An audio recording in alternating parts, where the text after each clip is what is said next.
pessoal, vamos continuar. Continuando o nosso curso, vamos agora dar oportunidade foi um prazer de escutar uma palestra sobre carcinoma hepatocelular, ser ministrado pelo professor André Cosmo, que faz parte do grupo de transplante hepático do Hospital das Clínicas de São Paulo, como também do grupo de transplante hepático do Hospital Alemão Oswaldo Cruz. Professor. Quero agradecer a presença de vocês, o convite, né, a oportunidade de estar presente aqui mais uma vez.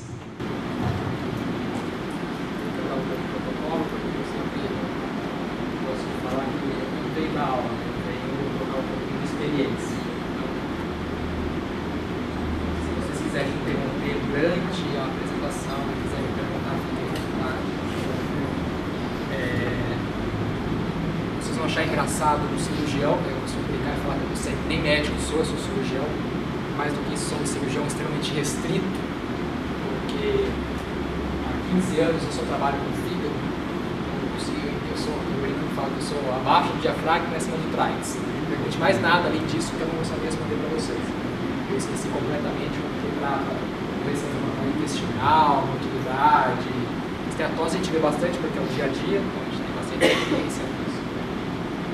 E o carcinoma hepatocelular sempre foi uma coisa que me atraiu bastante desde quando eu comecei a trabalhar com questões de fígado. Muito legal a idade, né? Eu trabalho com questões desde a época de Silvano Raia de Cadastrinhas.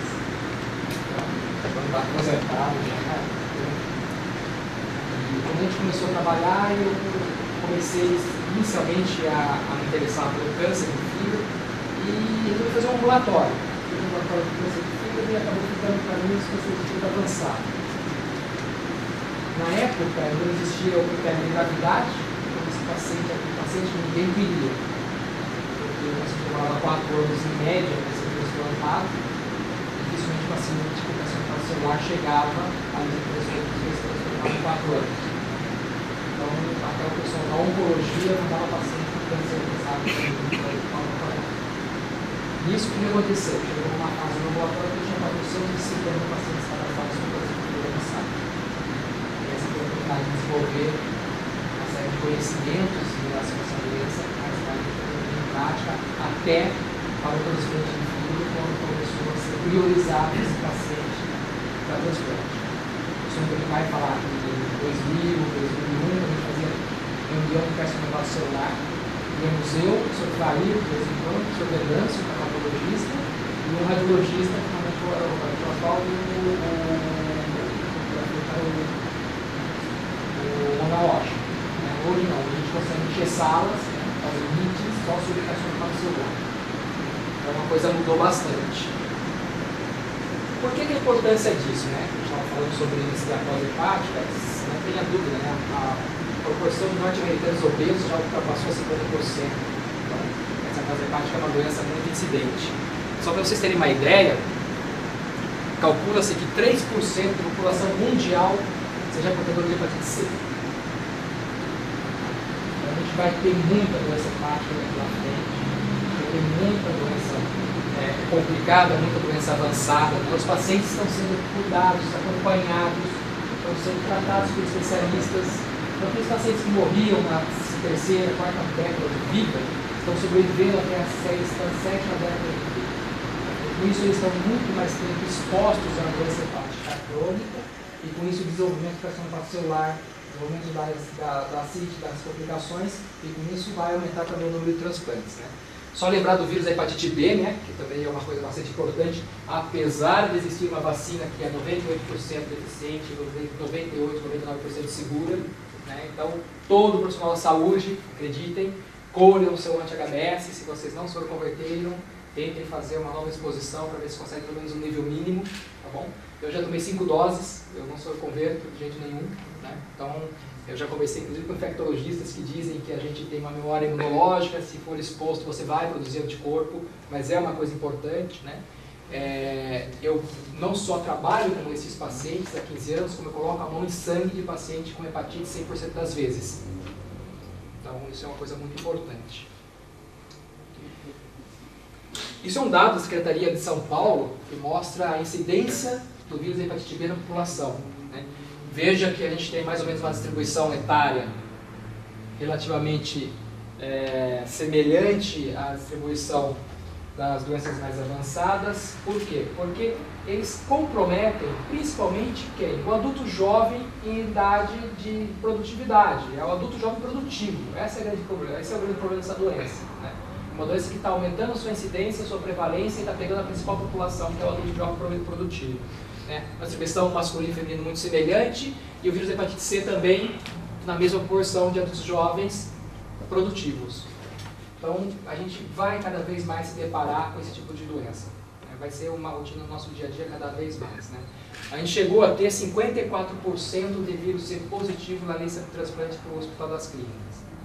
Então, nós chegamos numa época onde a lista ainda era cronológica, que o Hospital das Clínicas sozinho chegou a ter 1.100 pacientes para transplante. Só o HC. A Itália toda, na época, tinha 1.000. E desses 1.100, 54% eram hepatite C positivo. Então é uma doença que tem uma alta prevalência, uma alta incidência e as suas complicações cada vez mais são frequentes. A gente vai se deparar com isso, né? Antigamente era difícil você ouvir falar em câncer de fígado avançado, hoje é rotina, dia a dia. Vou mostrar alguns casos para vocês e a gente vai discutir um pouquinho. Isso a gente aprende na faculdade, né? Como que é a evolução da hepatite C até virar a cirrose, da cirrose desenvolver o carcinoma hepatocelular. Isso é bonito no papel, tá bom? Cada vez mais a gente está vendo a doença pular de infecção crônica para carcinoma hepatocelular sem passar pela fase cirrótica. Então, cuidado. Não espere encontrar o estigma cirrótico para fazer rastreamento de carcinoma hepatocelular, tá? Eu tenho pelo menos 6 casos de cabeça que eu lembro de pacientes de hepatite C que eram F2 ou F3 com carcinoma hepatocelular, ou que foram operados ou que foram indicados para transplante. Então, a cirrose é o terreno fértil? Sim. A gente vai ver que na incidência 80% dos casos a cirrose vai estar presente, mas não vamos nos ater a ela como 100% de verdade, tá bom? Outra coisa importante, o simples fato de ter o vírus da hepatite C confere um risco de mais ou menos 17% vezes maior do paciente ter carcinoma hepatocelular. Então, população de risco tem que ser muito bem avaliada. Hepatopatas crônicos, doenças crônicas, seja elas virais, metabólicas ou alcoólicas, precisam ser muito bem acompanhados. Tudo que você pega no começo é muito mais fácil de ser tratado, né? Então, o principal foco da nossa discussão hoje, claro que a gente vai falar sobre carcinoma hepatocelular avançado, mas é justamente tentar incentivar cada vez mais o diagnóstico precoce. O diagnóstico precoce se faz como? Procurando, né? Já que é uma doença que não dá manifestação, tá bom? A gente precisa brincar e falar que o estetoscópio do hepatologista é ultrassom, né? Então, tem que correr atrás. E o vírus da hepatite B? Vamos ressaltar mais uma vez que existe a proteína X, que ela é inoculada no DNA do hepatócito muito antes da sua conversão para o anti-HBS. Logo, o paciente pode ter carcinoma hepatocelular mesmo com cura sorológica. Então, cuidado, o vírus B sempre é um pouco mais complicado. Seria sempre interessante fazer pelo menos o seu screening, seu rastreamento, uma vez por ano, né? Com as mulheres é mais fácil, porque o ginecologista normalmente pede que você já inclui, os homens são mais relaxados, mas a gente sempre cobra isso, pelo menos um ultrassom, tá? Tem sorologia positiva, teve contato, é importante fazer um ultrassom pelo menos uma vez por ano para ter certeza que não tem nada de importante. E aí a gente tem, claro, é óbvio, 70% dos pacientes com vírus C vão cronificar, então a gente tem muito vírus C. No vírus B, só 30% vai cronificar, então a gente tem menos vírus B, só que menos vírus B. Só que, no entanto, a carcinogênese do vírus B é maior do que a carcinogênese do vírus C. Tá bom? Então eles acabam se sobrepondo, perdão. E aí o risco pode chegar até 15 vezes mais nos pacientes portadores de vírus da hepatite B, né? Aqui está como 6º, mas o câncer de fígado já pulou para 5º, tá bom? Então é o 5º câncer que mais mata no mundo. Aí você fala, poxa, mas por que morre tanta gente de câncer assim de fígado? Se é uma doença que dá 80% das vezes em pacientes com doença hepática crônica? É isso que a gente estava falando. Então tem 3% da população portadora de vírus da hepatite C e a gente tem 60% da população norte-americana obesa. Quer dizer, a gente tem todo o fator de risco para desenvolvimento de carcinoma hepatocelular, né? Então isso está realmente acontecendo no nosso dia a dia, tá bom? 75% a 90% das vezes já são os tumores primários malignos mais comuns do fígado, né? Vamos esquecer aí do colangiocarcinoma, que também é um tumor primário de fígado, mas o carcinoma hepatocelular é mais importante. Em 2007 foram diagnosticados 19 mil novos casos nos Estados Unidos e houve um aumento de 41% na taxa de mortalidade. Então a gente está quase na pandemia, né? Uma doença de alta prevalência, incidência que tem aumentado e cada vez mais se cronificando e a compressão de câncer de fígado. Graças a Deus as coisas estão também acompanhando o mesmo ritmo, né? Essa aqui é a incidência mundial e segue mais ou menos, se a gente for correlacionar, a distribuição de hepatites virais, né? Então veja que a África tem muito mais, né? Chega a ser a 10, 150 para cada 100 mil habitantes. O Brasil está aqui, né? Entre 1 e 3, a gente tem dados muito específicos, o que a gente tem são esses dados aqui. Aliás, é o próximo slide, desculpa. O paciente portador de cirrose hepática, seja qual for a sua causa, tem um risco, né? Um risco de 5% acumulativo de desenvolvimento de carcinoma hepatocelular ao ano, né? Então a nossa população de risco tem que ser acompanhada. A gente não pode sair fazendo tomografia e ressonância para todo mundo, né? Então é uma coisa que sempre a gente chama atenção. O ultrassom é barato, é fácil, tem um cronoexaminador dependente, isso é uma coisa verdadeira, né? Mas tem uma grande vantagem, ele é simples e é fácil de ser encontrado. Qual que é a vantagem disso? Como screening ou como rastreamento, ele é o melhor exame. Achei alguma coisa, ele não serve para fazer diagnóstico. Aí sim eu tenho que fazer o quê? Exame dinâmico com contraste. Então, a ultrassom é para rastreamento, ele não faz diagnóstico. Isso é muito importante, né? Eu sempre dou essa aula no Congresso Brasileiro de Radiologia para os radiologistas, para ensinar para eles ler um pouquinho de fígado. Eu vou mostrar umas imagens para vocês que são bem interessantes. Então, cuidado. Estigma de qualquer doença hepática. Apareceu um nódulo, não comprem laudo como hemangioma, cisto hepático, porque a grande maioria das vezes não é. Tá bom? Então, hemangioma que cresce, cisto hepático que cresce, de repente vira carcinoma hepatocelular. A doença hepática crônica tem que ser vista de uma forma diferente dos pacientes normais. Como eu falei para vocês, de 70% a 100% dos pacientes são cirróticos, né? E no Brasil, os dados da Sociedade Brasileira de Hepatologia, publicados em 95, a gente está fazendo uma nova pesquisa agora, né, entre os médicos, e 71% dos pacientes tinham cirrose como doença de base. Isso aqui também é outra coisa muito bonita que a gente aprende na faculdade, mas que os tumores não estão respeitando, né? A gente tem uma injúria crônica, você tem uma desenvolvimento de fibrose, a fibrose que é caracterizada pela cirrose, displasia focal, hepatite nodular, carcinoma hepatocelular. Cada vez mais a gente tem pulado daqui para cá, né? E a gente vai ver um pouquinho nos próximos slides também esses fatores de risco. No Brasil, a gente tem uma mortalidade que gira em torno de 0,05 a 0,25 para cada 100 mil habitantes anos. São Paulo 1,4, no estado de São Paulo 0,92 e no Paraná 2,56. Segue também mais ou menos a distribuição das hepatites virais. Tá? Isso aqui é bonito, é interessante, é o consenso do grupo de Barcelona, do BCLC, o grupo de estudo de doenças do fígado, que eles falam o seguinte, e isso tem oncologistas aqui hoje? Não, quando vou dar aula para oncologista sempre tem esse problema, né? O oncologista está acostumado, foi doutrinado a falar em diagnóstico de câncer através de biópsia. Tá? Isso não é uma verdade para o carcinoma hepatocelular, pelo contrário, a gente vê que a biópsia deve ser evitada ao máximo para quando você necessita dar diagnóstico. Tá bom? Então o que esse grupo escreveu? Esse trabalho foi publicado em 2005, é uma adaptação que eu escrevi, foi publicado pela primeira vez no Brasil, né? no Jornal Brasileiro de Infectologia, na época, a publicação de um consenso para hepatite B, onde a gente fala o seguinte, você tem um paciente com uma doença hepática crônica, pode ser uma esteatose, pode ser um vírus C, pode ser um vírus B, pode ser uma hemocromatose, porque ele tem uma doença hepática crônica, ele bebe, seja lá o que for. Você faz um ultrassom, ele tem um nódulo menor que 1 centímetro, você deve repetir esse ultrassom a cada 3 ou 4 meses. Por quê? A gente sabe que o crescimento exponencial dos tumores, os piores tumores, dobram de tamanho a cada 90 dias. Então, se você pega um tumor de 1 centímetro e faz um novo ultrassom 3 meses depois, no máximo que ele vai ter são 2 centímetros, que conceitualmente ele ainda é um carcinoma hepatocelular inicial, precoce. Tá bom? Então isso você consegue fazer diagnóstico através de crescimento. Se durante 18 a 24 meses esse nódulo não modificou, você pode voltar a fazer seu rastreamento de 1 a 2 vezes por ano para acompanhamento desse paciente. Né? Então, o hepatopata crônico deve realizar pelo menos um ultrassom do abdômen por ano. O ideal é ser de 6 vezes, tá? Mas no mínimo um por ano. Se você tem um nódulo entre 1 e 2 centímetros, esse nódulo você pede então um exame dinâmico de imagem. O que é um exame dinâmico? Você vai injetar contraste, a gente vai ver por quê. Né? Se esse exame dinâmico ele tem um padrão vascular típico, você dá diagnóstico de carcinoma hepatocelular.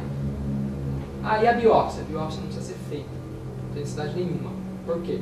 Porque esse padrão dinâmico vascular típico é a mesma coisa que eu falasse para vocês. Sobe no telhado, corre atrás de rato, gosta de leite, tem bigode, tem pelo, no Brasil não tem leão, logo só pode ser gato. Não existe outra lesão hepática que tenha essas características no exame de imagem num paciente com doença hepática crônica que não carcinoma hepatocelular. Tá? É patognomônico, por isso você dispensa a biópsia. Okay? Eu acho que é, acho que não é, o que eu faço? Biópsia, que é o que eles colocaram aqui, ficou um pouco desfocado, peço desculpa pelo slide, mas aqui está colocado biópsia, né, quando não tem padrão típico, eu coloquei uma interrogação lá, depois fiz a ressalva no texto. O que a gente faz? A gente repete o exame em 3 meses. Não é o que estavam falando no começo aqui? O que eu vou biopsiar? Então vamos lá, vou citar um caso prático para vocês que aconteceu. O paciente Child A, quer dizer, uma boa reserva hepática, sem hipertensão portal, plaquetas normais, bilirrubina normal, albumina normal. Nódulo de 2 centímetros no segmento 7 do fígado. Ele procurou um clínico, o clínico achou que podia não ser carcinoma hepatocelular, num paciente portador de vírus da hepatite C, e indicou uma biópsia para diagnóstico. Ok, cirurgiões, aliens,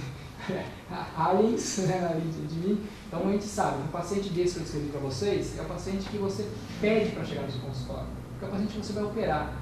30% só dos pacientes que você vai ver no consultório tem chance de cirurgia curativa. Tá? Esse paciente é o que você pede para chegar no seu consultório, porque a gente opera por laparoscopia, inclusive. Né? Você mandou o paciente embora com 3 dias de internação. O que aconteceu? Implante durante todo o trajeto da biópsia. Então, você pegou um paciente que era um T0, N0, N0, né? Você transformar para TIM e transformou num paciente avançado terminal. Ele foi para quimioterapia sistêmica, sem direito a nenhum tipo de tratamento cirúrgico. Mas isso é um evento que ocorre poucas vezes, não é? De 5 a 15% das vezes. Sendo que não tem necessidade de biópsia para fazer diagnóstico. Por que a importância disso? Segunda mensagem da noite.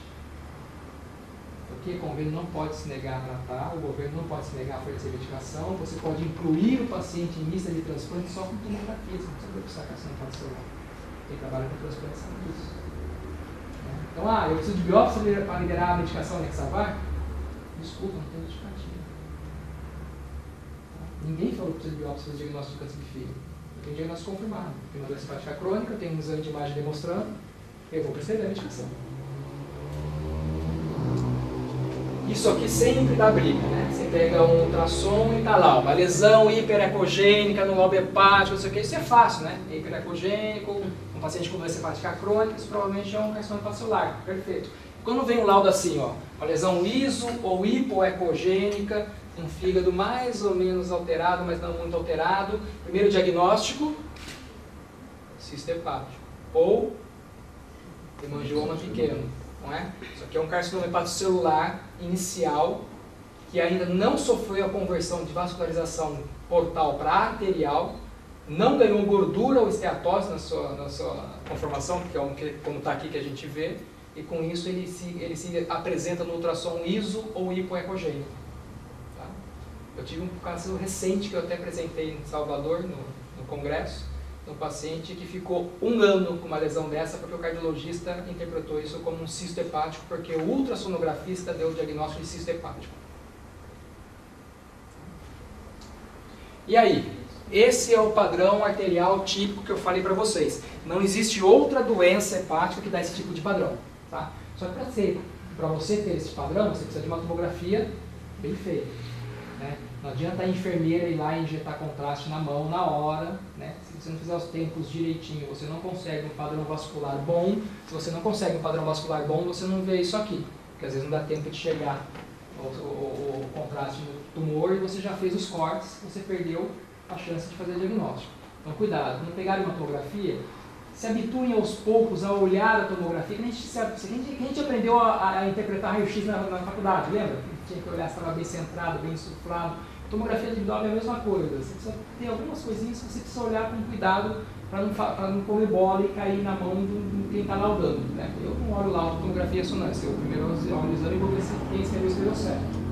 Porque a gente está habituado a ver todo dia. Não compre o peixe que a gente vende, porque infelizmente também é examinador dependente. Né? Vamos lá. Um fígado cirrótico. Como que eu sei que é um fígado cirrótico? Ele tem atrofia do segmento 4, ele tem as bordas um pouco irregulares, tem um baço um pouquinho maior. Né? Isso é um fígado cirrótico. Pode não ser uma cirrose avançada, uma portal muito grave, né? Porque o baço nem é tão grande assim. A gente está acostumado a ver baços maiores que o fígado, às vezes. Aí você injeta contraste. Como você foi injetado contraste no tempo adequado? Porque tem contraste na aorta, tem contraste na artéria hepática. Então tem sangue chegando no fígado. Né? Opa, então está bem feito, tempinho. Chegou na artéria hepática, mas o tumor já contrastou. Então ele é hipervascularizado na fase arterial. Isso é o primeiro dado. Segundo, numa fase portal, onde já tem pouco contraste na aorta, veja a diferença de brilho, e a veia porta já está contrastada, o tumor, o que aconteceu com ele? Ele lavou. Ah, então ele tem o wash-in, que ele enche, e ele tem o wash-out, que ele esvazia na fase portal. Por quê? Porque o fluxo arterial no tumor é mais rápido. E neste momento tem muito mais contraste na porta do que na artéria. Então ele lava. E na fase de equilíbrio ou paraquinatosa, eu tenho o quê? Eu tenho um halo, uma lesão hipovascularizada. Certo? Isso aqui é diagnóstico de carcinoma celular. Não existe outra doença que dá esse tipo de manifestação num exame de imagem contrastado. Seja tomografia, ressonância ou ultrassom com contraste.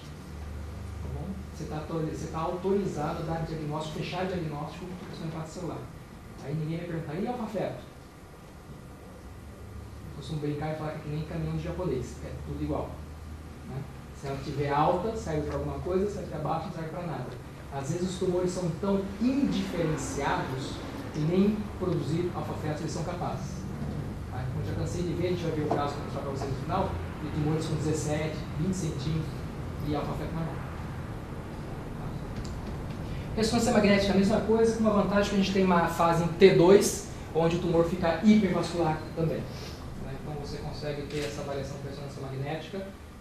Os contrastes, uma aula brilhante lá em Salvador, um radiologista do Sul, tem 65 casos já de carcinoma celular com contraste hepatoespecífico com ressonância magnética, o Primovist, também é da Bayer. O resultado é fantástico. É impressionante a especificidade, a sensibilidade para diagnóstico de lesões hepáticas diferencial de adenoma, de HNF, de metástase hepática para tumor primário, é fantástico, muito bom mesmo. Então, a gente está cada vez mais vendo, e os radiologistas têm falado isso, que a tomografia vai ficar restrita ao pronto-socorro.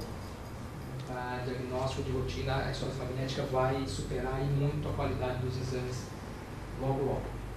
Vai baratear, isso não tenha dúvida, né? E vai superar muito rapidamente.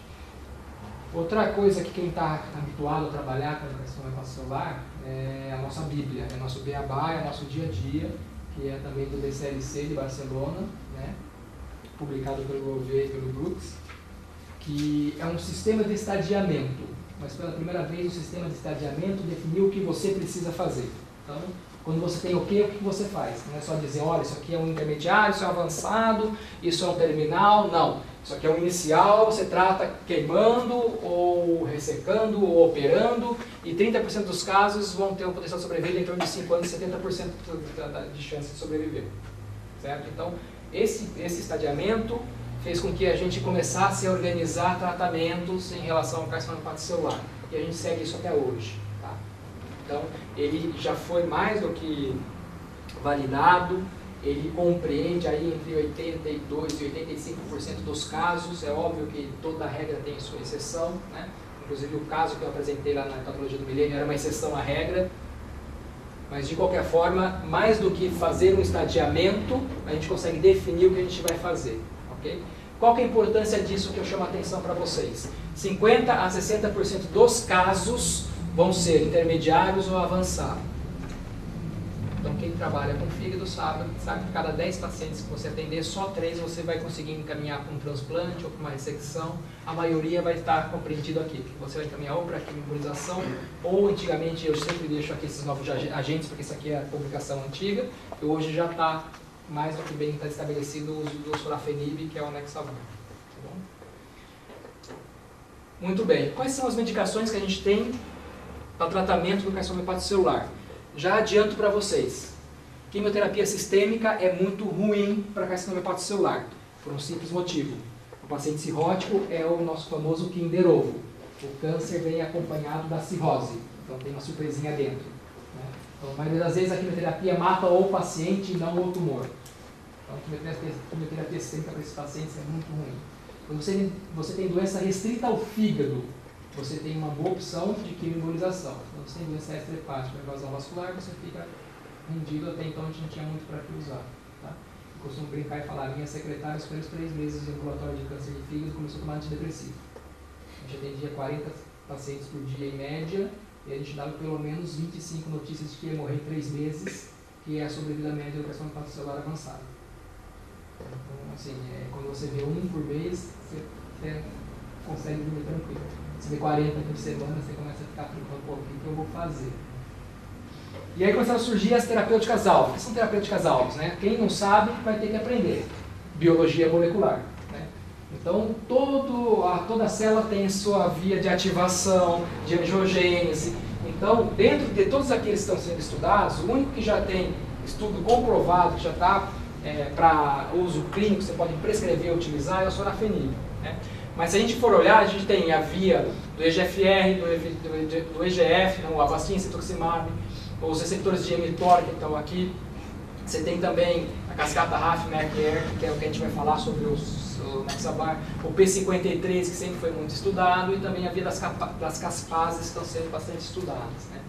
É tudo muito novo para a gente ainda também, muita coisa está sendo estudada, tem muitos trabalhos sendo desenvolvidos, mas de qualquer forma isso abriu uma gama de tratamentos para a gente muito mais seletivos, com menos efeito tóxico para os pacientes, né? Que o oncologista está muito habituado a tratar câncer ruim, mas pacientes bons, né? Não tem doenças sistêmicas muito graves, enfim. E aí não, a gente está trabalhando com um paciente muito ruim, qualquer coisa que você faça um pouquinho diferente, os pacientes têm um mau hábito de morrer da doença, da medicação e não da doença. O que o sorafenib faz? Ele é um inibidor de múltiplas quinases, que na prática é o quê? Inibe processo de fosforilização. Né? Então ele age tanto na célula tumoral quanto na célula endotelial para a formação de novos vasos, né? A angiogênese. Ele bloqueia as duas vias. Entra aí uma categoria diferente daquilo que a gente estava acostumado. Entram as medicações citostáticas e não citotóxicas. Ele não mata a célula, ele faz a célula parar onde ela está. Então ele bloqueia crescimento e bloqueia a neoangiogênese. Como ele age em vários sítios, ele dificilmente induz uma taquifilaxia. Né? O paciente tolera bem. E ele também tem poucos efeitos colaterais perto das outras drogas que a gente usa. Vão ter efeitos colaterais? Com certeza vão ter. Mas tem pouco perto das drogas que a gente usa. Tá bom? Em 2005, me procuraram no ambulatório lá no Hospital das Clínicas e falaram, vai ter esse estudo para pacientes com câncer de fígado avançado, vocês querem participar? Eu falei, lógico que eu quero, é tudo que eu quero. Eu estou há 3, 4 anos procurando alguma coisa. Né?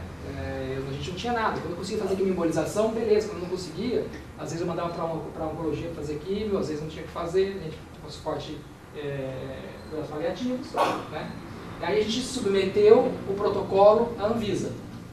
Certo? O estudo ficou aberto 1 ano. Nós demoramos 11 meses e 15 dias para aprovar o protocolo. Então eu tive 15 dias para separar os prontuários, chamar os pacientes, assinar termo de consentimento, biopsiar esses pacientes, porque isso foi uma briga também nossa, e incluir esses pacientes em tratamento. 15 dias, foi uma loucura. Eu colocava 4 pacientes no repouso, subia para a sala de biópsia, fazia biópsia, levava para o patologista, tem amostra aqui? Tem, né? Então tá bom, desce esse, traz o próximo. Tem amostra, mas está necrosada. Então, peraí, vamos biopsiar de novo. Então, foram 15 dias de loucura, tá bom? O que aconteceu, então? Nós fomos para uma reunião de pesquisadores em Miami, e aí, sabe aqueles nomes que você lê em livro, em publicações, não sei o quê? Estavam todos lá, todos. O mais pangaré presente era eu. Eu falei, meu Deus do céu, acho que eu sou o único cirurgião, né? Mas foi impressionante, assim, o nível da discussão, foi uma coisa muito legal. Primeiro, tumor de fígado avançado, beleza? Não tem problema nenhum, a gente tem esse tipo de paciente. ECOG 0 e 2. O que é ECOG 0 e 2? O paciente consegue fazer suas coisas no dia a dia sozinho, não depende de cuidador, quer dizer, tem que ter um mínimo, né, de condição de qualidade de vida para poder receber um tipo de tratamento, certo? Child-Pugh. Para quem não está habituado a essa linguagem, Child-Pugh é o melhor paciente do ponto de vista do fígado. E aí começou a briga. Câncer avançado, num paciente sem doença hepática importante, e o braço controle é placebo, você vai dar água com açúcar para esses pacientes. Então você está pegando o pior câncer no melhor paciente para dar água com açúcar. E começou uma briga, nossa, de cachorro grande, né? E aí o que foi a justificativa? É exatamente isso que a gente quer. A gente quer o melhor paciente com o pior câncer. A gente não quer interferência da cirrose no tratamento do câncer. Tá bom? Então o que a gente colocou de condição? Tudo bem, a gente vai incluir esse paciente, mas a gente pode tirar o paciente a hora que nós quisermos, que a gente julgar necessário como investigador principal, para não prejudicar o paciente, sem ter que ficar preenchendo um monte de coisa para justificar para a empresa por que você está tirando. Normalmente pesquisa clínica é isso, né? Você tira um paciente, você quer saber por que você tirou, qual foi a decisão, o efeito colateral, não, ele está saindo porque a gente acha que está prejudicando. Ponto, tudo bem? Tudo bem. Então foi aceito a primeira fase. Segunda coisa, não podia ter recebido tratamento terapêutica sistêmica, e aí na estratificação entrava um monte de coisa. Aí começou, precisa de biópsia. Pô, peraí, as duas pessoas que estavam estavam apresentando o protocolo, que foram os principais, quem delineou o protocolo, foi o Brooks e o Lové, que são os caras de Barcelona, que escreveram um BCLC que fala que o diagnóstico é por radiologia. E aí eles querem biópsia, senão o paciente não entra. Por quê? Banco de tecido em câncer hoje é uma coisa valiosíssima. Se vocês tiverem oportunidade, não deixem de fazer isso nos seus ambulatórios. Tá? Eu tenho 110 amostras de carcinoma maxilar congeladas no Hospital das Clínicas, tanto tumoral como não tumoral. Então, o paciente vai operar, tem câncer, seja transplante, seja cirurgia, eu colho a amostra tumoral e não tumoral e congelo igual. Tá? Então, biologia molecular, quem tiver amostra vai fazer muita coisa. E eles não tinham. Eles quiseram uma amostra para poder fazer isso em biologia molecular. Bom, expressão de cascatas de FE, tudo isso. Então, tudo bem, a gente inclui os pacientes com biópsia. Eles aceitaram aqueles pacientes, por exemplo, que esse paciente vou mostrar para vocês, tivessem sido operado, tinha uma biópsia comprovando que era câncer e teve recidiva. Então, eles aceitaram a primeira biópsia, precisava rebiopsiar. Mas eles queriam a biópsia, e a gente conseguiu incluir, tá bom? E aí, eles queriam ver sobrevida, óbvio, né? Tempo até progressão.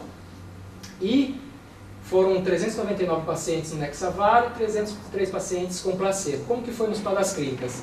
Eu consegui separar 19 pacientes que preenchiam tudo, que não ia dar trabalho, que eu consegui incluir. Foram os mais rápidos. Eu tinha 90 prontuários, eu não consegui colocar 90 pacientes. O país que mais colocou pacientes no estudo em um ano foi a Itália, foi a Massafel, eles colocaram 22. Coloquei 19 em 15 dias, sendo que a gente perdeu 6 por falha de screening e conseguiu randomizar 13 pacientes. Depois, é óbvio, né, a gente ficou sabendo que é duplo cego, fechado, né, randomizado. 6 caíram como sorafenib e 7 caíram como placebo. Ok? Vamos lá. Terceiro ponto importante da discussão hoje. Normalmente quando tem oncologistas é um pouco mais simples, quando tem cirurgiões é um pouco mais complicado. Como hoje não tem nenhum dos dois, eu acho que vai ser bem tranquilo também. Né? Em outubro de 2006, a gente recebe um comunicado do Comitê de Ética, que foi contratado separadamente, ou é independente, dizendo: parem o estudo, porque o que vocês estão fazendo é antiético. Vocês estão fazendo pesquisa em animal nobre, em ser humano. Tá bom? Então, o que aconteceu? Tudo que nós fomos discutir daqui para frente, em termos do estudo, só pode ser contabilizado até fevereiro de 2007. Tá? Então, o estudo ficou um pouco menos de um ano aberto. Tá bom? Acho que foram 8 ou 9 meses de estudo só. Por quê? Porque tiveram 321 eventos no dia 17 de outubro. Vou traduzir para vocês, 321 mortes até 17 de outubro. Por isso que eles suspenderam o estudo. Ok? O que aconteceu? Está aqui.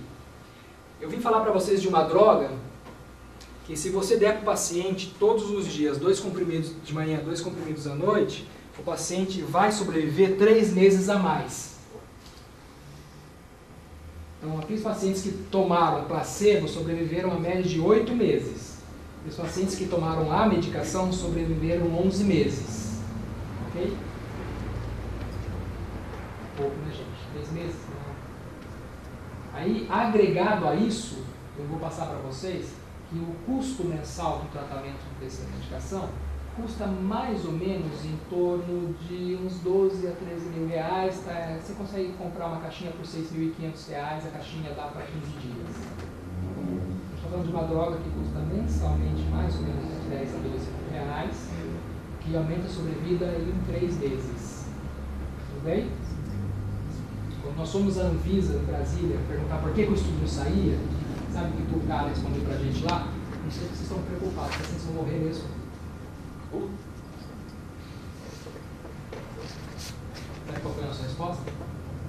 Tudo bem, é verdade, mas essa decisão não é minha como médico, não é sua como auditor, é do paciente.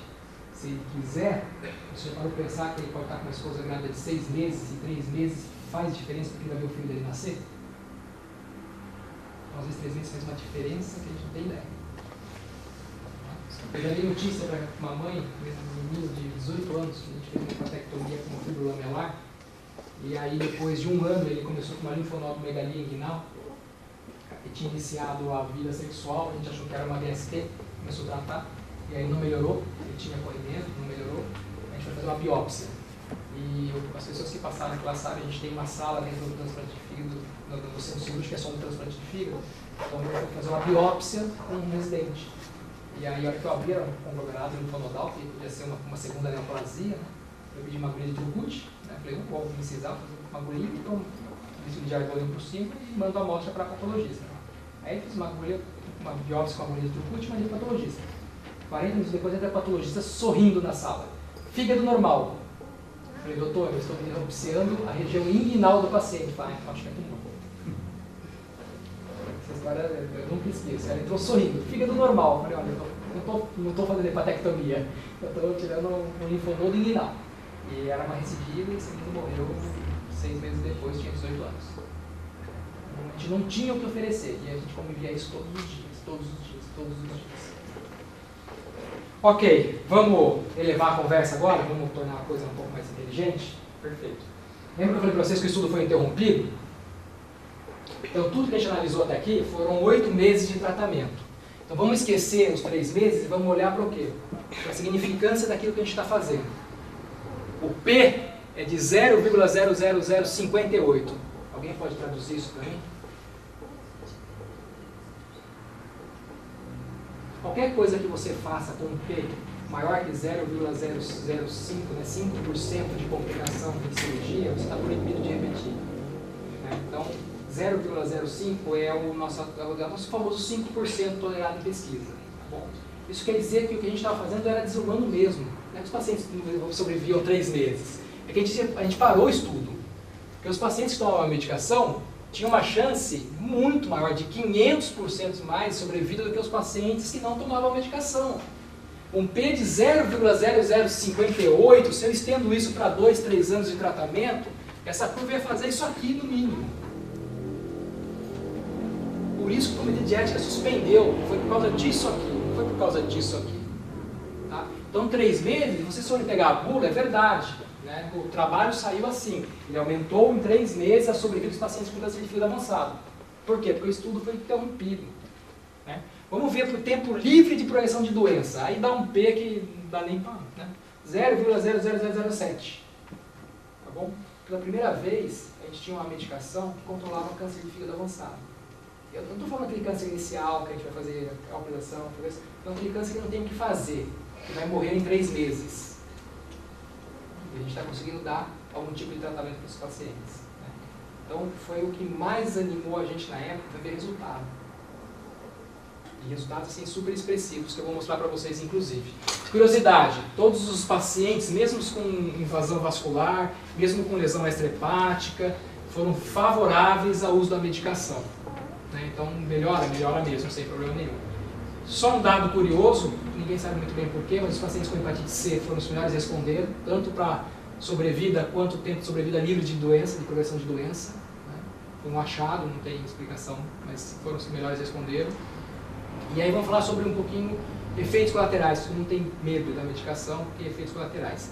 Cuidado, eu tenho visto muito indicações errôneas para pacientes que não teriam indicações de usar, e aí fazendo muito efeito colateral, inclusive morrendo por causa da medicação. Né? Então, cuidado com a indicação. É uma ótima medicação para aqueles que têm indicação, para aqueles que têm perfil de segurança para ser tolerado. Então, cuidado para também não queimar o seu paciente com a medicação.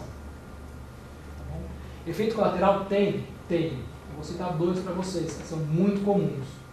O paciente, quando sai do meu consultório com receita de Nexavar, ele já sai com receita de hidratante, sapato confortável, Buscopan de horário e Imosex se necessário. Por quê? Porque eles fazem síndrome no pé, eles fazem racho cutâneo, eles fazem mucosite, tá? Eles fazem cólica e diarreia, importante, tá bom? E a gente já sabia do estudo que a cólica e a diarreia é um bom marcador de prognóstico, então todos os pacientes que responderam ao tratamento tiveram cólica e diarreia, nem todo mundo que teve cólica e diarreia respondeu ao tratamento, tudo bem? Deu para entender? Então cólica e diarreia pode ser um bom marcador. E recentemente saiu agora na ASCO desse ano, que marca de pele, lesão de pele, rache, também é bom marcador de prognóstico. Os pacientes que fazem rache pela medicação são um bom marcador de prognóstico. Por que isso é importante? Porque normalmente são as 2 coisas que levam o paciente a descontinuar o tratamento. Recentemente tive um paciente meu que progrediu, que teve lesão extrahepática, que não estava respondendo, eu mandei para a quimioterapia. Aí na semana seguinte, 2 semanas depois, ele voltou no meu consultório e falou assim: doutor, que saudade da diarreia. Então, diarreia é bom marcador e você consegue orientar o paciente em relação a isso. E lesão de pele também é bom marcador. Tá? Só para a gente ver, né? Grau 1, você tem descamação, hiperemia, grau 2 já tem rachadura, grau 3 aumenta um pouco e isso é doloroso, tá bom? Esses rachas de pele são muito comuns, a gente vê principalmente na parede abdominal, tá? Como que a gente trata? Se for grau 3 e grau 4, que compreende uma área grande de superfície corpórea, você tem que suspender a medicação, trata, você pode dar corticoide tópico, corticoide bioral, antialérgico, né, para diminuir coceira e tal. E depois, quando voltar, você volta com que dose? Diminui a dose porque teve rache. Então, isso saiu agora no ASP que a gente também não sabia. O evento é aleatório, você pode voltar e o paciente nunca mais ter a mesma coisa, volta com a mesma dose.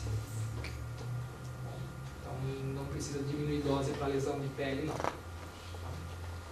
É difícil convencer o paciente, até a gente mesmo às vezes fica meio tendencioso a diminuir, escalonar a dose, mas não tem necessidade, ok? Só para finalizar, que eu acho que a gente já está com tempo bom aí, já apitou o meu relógio aqui. Esse é um caso que a gente teve no estudo, tá bom? 71 anos, tinha um quadro de uma síndrome dispéptica já há 6 meses, comia gordura, comia pizza, comia queijo, comia isso aqui, passava mal, tinha cólica, mas síndrome dispéptica com intolerância a colicinéticos, tá? Teve uma crise e foi parar no pronto-socorro. Ele é hipertenso, está há 5 anos, etilista, parou há mais de 10 anos, né? Foi durante 10 anos etilista, parou há 7 anos, tabagista também parou há 20, foi tabagista por 20 anos e parou há 9. Aí teve uma crise de colicistite aguda em 2005, foi parar no pronto-socorro de periferia, o cirurgião palpou e falou: não, está com colicistite aguda, bota na mesa, vamos operar. A hora que abriu o Kinder Ovo, né? Tinha uma massa no lobo hepático direito de aproximadamente 17, 18 centímetros, ele ficou com medinho, tirou um pedacinho da lesão, nem mexeu na vesícula, ele saiu correndo, fechou o paciente e mandou embora para o serviço de referência. Aí o paciente chegou no Hospital das Clínicas para a gente, encaminhado com um câncer de fígado avançado, sem estadiamento nenhum, tinha um ultrassom pré-operatório, mas tinha uma biópsia do intraoperatório. Tinha diagnosticação hepatocelular, e obviamente deve ter sido feita com tesoura, a biópsia, né, porque veio material insuficiente para diagnosticar o fígado ao redor. E aí o que aconteceu? Eu tinha uma tomografia de estadiamento e tinha lesão hepática, mediastinal, mesentério, intra-aorto cava, tudo. Tinha nódulos satélites e uma massa de 10 centímetros no lobo hepático direito. Tá bom? Tá aqui, ó, pra vocês terem uma ideia, essa tomografia inicial dele. Uma lesão grande, de crescimento rápido, com necrose central, tão rápido que foi o crescimento, mas tem necrose central, nódulos satélites, aí depois tem pulmão, tem linfonodomegalia, enfim. Todas as sorologias negativas afetam proteína de 1.1. Child A, assim, azaço, tá bom? E um carcinoma hepatocelular avançado, Child tipo de A5, um MELD de 8, porque o MELD na época, só para a gente poder colocar. Né? Ele tinha uma resistência periférica à insulina, era um NASH. Tá bom? Uma doença hepática gordurosa, um NASH, né? Ele tinha esteatohepatite, ele tinha um pouco de inflamação. E aí ele veio com esse estadiamento. Na semana anterior a gente conseguia abrir o estudo. Então eu sempre falo, tem gente que tem sorte, tem gente que não tem sorte. Né? Ele chegou para mim uma semana antes de eu conseguir receber o estudo. Aí o que aconteceu? Ele entrou no protocolo, ele preencheu todos os critérios e entrou no protocolo. Foi incluído no estudo dentro daqueles 13 pacientes que eu falei para vocês. Ele começou a tratar em 2006, março de 2006, com a dose habitual, que são 2 comprimidos 2 vezes ao dia. Cada comprimido de 200 e dá 400 2 vezes ao dia. Essa é vioral, medicação vioral, né? Peraí, como que é? Março de 2006 ele começou, em abril de 2008 ele está sem progressão de doença e eu pedi uma tomografia de controle. Ele tem várias tomografias de controle porque a gente tinha que fazer a cada 8 semanas, né? Mas em abril de 2008 ele fez uma tomografia de controle. Era assim, ficou assim. Surpresa, por quê? Porque é uma droga citostática e não citotóxica. Então, respostas parciais, como a gente classificou aqui através de RECIST, não eram esperadas. Tiveram 7 no mundo, ele foi um deles. Tá bom? Então, o tumor diminuiu. Aí, em setembro de 2008, ele também continuava sem progressão de doença, teve uma diarreia grau 2 persistente. Ele se queixava da diarreia. O que eu fiz? Orientação dietética e medicação de horário. Não escalenei medicação. Mantive o Nexavar do jeito que estava. Abril de 2009, sem progressão de doença, tomografia de controle. Era daquele jeito, ficou desse jeito, agora ficou assim. Dá até vontade de transplantar o operado, tá? Tinha muita lesão extrahepática, então não tinha o que fazer, tinha que seguir no tratamento. Não tinha como a gente... Outubro de 2009, então 2006, 2007, 2008, 2009. Mas era 3 meses? Como estavam 3 anos e meio? Cuidado, 3 meses, porque isso foi interrompido. Tem um paciente há 4 anos. Né? E assim, não foi lesãozinha não, foi panela. Depois quem quiser ver umas panelas, tem no celular todas as fotografias das minhas tomografias. Tá bom? Aí em 2009 ele sofreu uma queda, quebrou o fêmur e o ortopedista resolveu para mim. Ele morreu da fratura de fêmur. Não morreu do câncer de fígado. Obrigado, gente.